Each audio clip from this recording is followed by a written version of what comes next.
پاکستان کی اسٹیبلشمنٹ کا جو کشمیر کے علاقوں میں جو عمل دخل ہے، جس سے وہاں کے لوگوں کی آزادیاں سلب ہوتی ہیں، انسانی حقوق وہاں سے سلب ہوتے ہیں، ایک تو وہ اس پہ اپسیٹ ہے.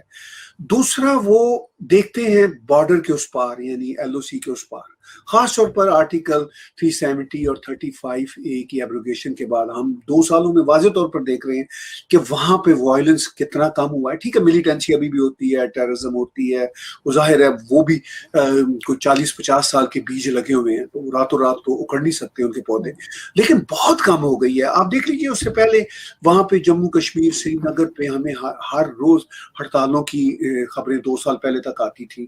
وہاں پہ یہ جو سرکاریں ہوتی تھی، محبوبہ مفتی کی ہوں، شیخ عبداللہ کی فیملی کی ہوں، یا جو بھی ہوں حریت کانفرنس والے، وہ اس طرح کے کام کر رہے ہوتے تھے کہ کوئی نہ کوئی ہڑتالیں، سٹون بیلٹنگ ایک روٹین تھی، گولیاں چلتی رہتی تھی، گلی محلوں میں ہوتا رہتا تھا.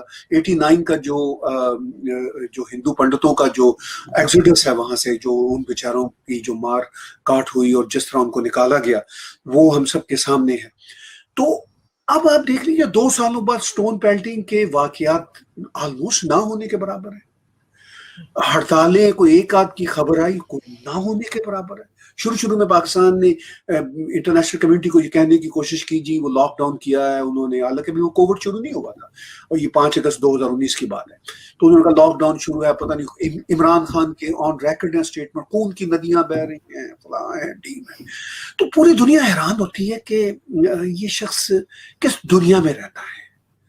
مطلب even Al Jazeera, Turkish T V, وہ سب بھارت کے بڑے ہی فیئرس کرٹک ہیں، وہ بھی کوئی ایسی نہیں دکھا سکے جی خون کی ندیاں بہہ رہی ہیں. ایون وہ کوئی مطلب وہاں پہ کوئی چھرا گھونپنے کی داستان بھی نہیں دکھا سکے. یہ گراؤنڈ ریالٹی پوری دنیا کے جو ایمبیسیز ہیں بھارت میں ہیں، ان کے نمائندے بھی وہاں پہ گئے، کئی بار گئے.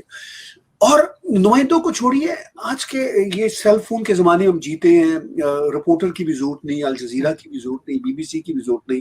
ایک عام شہری کو واقعہ ہوتا ہے، کوئی خطرناک واقعہ، وہ ایک 15 سے 20 سیکنڈ کا کلپ بناتا ہے، سوشل میڈیا پہ لگاتا ہے، وہی سب سے بڑی دنیا کی خبر ہوتی ہے.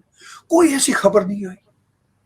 تو اب وہاں پہ تو یہ صورتحال، تو میرے کہنے کا مقصد یہ کہ وہ بارڈر کے سپار، یعنی مظفر آباد، راولہ کوٹ، یہ پاکستان کے پاس جو کشمیر ہے، اس کے لوگ دیکھ رہے ہیں کہ بھئی آفٹر آل وہاں پہ اتنے بڑے بڑے ڈیولپمنٹس کے پروجیکٹس ہو رہے ہیں، ہاسپٹلس بن رہے ہیں، یونیورسٹیاں بن رہی ہیں، سڑکیں بن رہی ہیں، پل بن رہے ہیں. یہ میں کوئی ان کی وکالت نہیں کر رہا، یہ گراؤنڈ ریالٹیز ہے. میرے اپنے رپورٹر وہاں پہ بیٹھے ہوئے ہیں، مطلب ہم ویکلی کشمیر نیوز شوز کرتے ہیں، وہ ہمیں اچھی بری وہاں کی ہر خبریں پہنچاتے ہیں، چھوٹی چھوٹی بری بری خبریں بھی آتی رہتی ہیں. لیکن جنرلی اتنی ڈیولپمنٹ ہو رہی ہے، تو پھر کشمیر کے اس طرف کے لوگ جو بیٹھے ہوئے ہیں وہ سوچتے ہیں کہ بھئی ہمارے ہی مقدر برے لکھے ہیں. یہاں پہ ہمارا کوئی ماں باپ بیمار ہو جائے تو اس کو کوئی میلوں چارپائی پہ لے کے جانا پڑتا ہے. پھر وہ راولہ کوٹ، ایون مظفر آباد جیسے شہروں کے ہاسپٹل بھی اس قابل نہیں کہ ان کا علاج کیا جا سکے، وہاں سے پھر وہ بیچارے پنڈی آتے ہیں.